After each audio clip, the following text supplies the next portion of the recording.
Magandang umaga sa inyong lahat. Nandito kami sa Manila Yacht Club for the very first episode of the one and only television show para sa mga Pinoy seafarers, ang programang Yan ang Marino. Ako po si Admiral Santos at kasama ko ang aking marikit na co-host na si Mariciel Yao. Hello, Admiral, and magandang umaga po sa inyong lahat. At simula ngayon at sa mga darating pang mga araw ay malalaman yung lahat ang mga bagay-bagay tungkol sa ating mga Pinoy seaman at kung ano-ano ang mga kaganapan sa buhay ng ating mga marino, Admiral.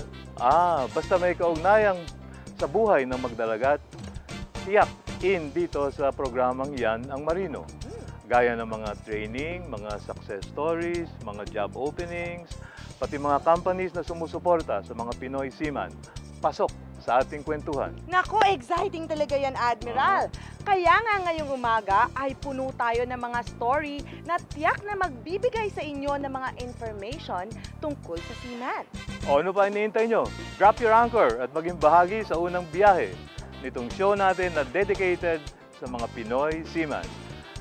Lahat kayo, all aboard sa programang Yan ang Marino.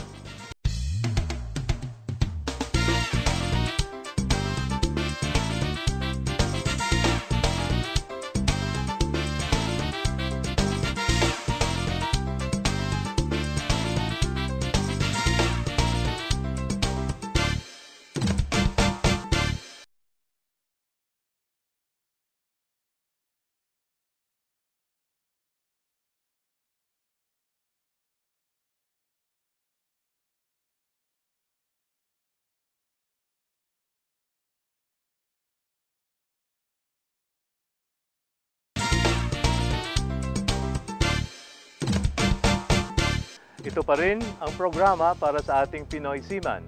Yan ang Marino. Mariciel, alam mo bang ang ating mga magdalagat ay mahuhusay, Naku, tapat, at dahil dito hinahangaan sila lalong-lalo na sa ibang bansa. tumpak ka dyan, Admiral. Balita ko nga, sir. One of the most sought after ang ating mga seafarers.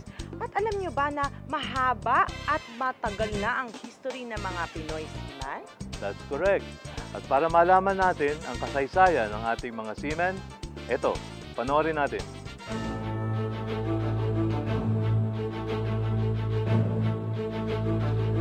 Sa kasalukuyan, ang Pilipinas ang kinikilalang largest seafaring nation in the world. Nasa 250,000 na ang bilang ng mga Filipino seamen sa buong mundo at ito ay 22% of the world's total ship crew. Nagsimulang sumakay sa barkong pangkalakal ang mga Filipino seamen noong Manila Galleon Trade. Sa loob ng 250 taon, mula 1565 hanggang 1815 naganap ang Manila Galleon Trade. Mga Spanish trading ships ay naglayag ng Pacific Ocean. Nagdala ito ng kalakal mula Manila papuntang Acapulco. Ang Acapulco ngayon ang Southern United States mula California hanggang Florida. Sakay ng mga galyon ang mga Luzon Indians o Manila Men. Sila ang mga unang Pilipino sa Amerika at sila din ang unang Pinoy seamen.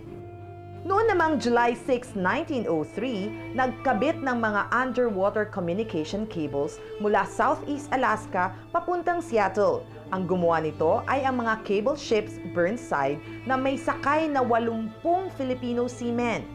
Ginawa nila ang proyektong ito sa loob ng 1 taon. Sa kasalukuyan, patuloy na lumalaki ang bilang ng mga Filipino seamen.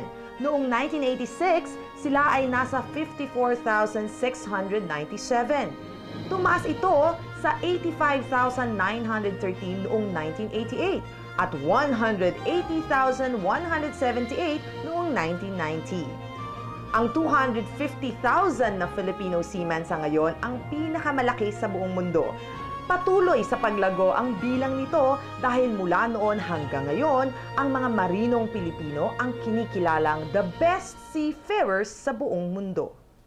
Talagang veterano na rin pala tayo mga Pilipino kung paglalayag ang pag-uusapan. At marami talaga ang mga success stories ng mga Pinoy seamen dahil sa kanilang sipag, sa kanilang tiyaga, sa kanilang pagiging matapat. Wow! Gaya na lang po ng ating success story na ipapakita namin sa inyo. humble beginning. Isang chief engineer na siya ngayon. Aba, Kaya nga, tayo na at ma-inspire tayo sa success story ni Chief Alfredo Aragones.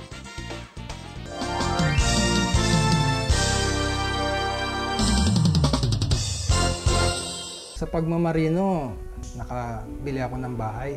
Nabayaran ko to sa pagsisiman. Kabili rin ako ng sasakyan, nabayaran ko rin sa pagsisiman. Alfredo Aragones, a very successful seafarer, started having a very simple life before he took the job in the sea. Noong mga 1960s, ang tatay ko, driver lang ng jeep. Ang nanay ko naman, itinda lang ng kahit anong maititinda. Ulam, sapatos, damit, mga duster, ganyan. Pagdating ko ng second year high school, nag-apprentice mechanic. Pagka-graduate ko ng high school, nagtrabaho ko sa factory. At the same time, pumasok naman ako sa college, working student ako. Bali pang gabi yun, Tapos sa araw, tatrabaho ko as waiter, trabaho ko ng government employee.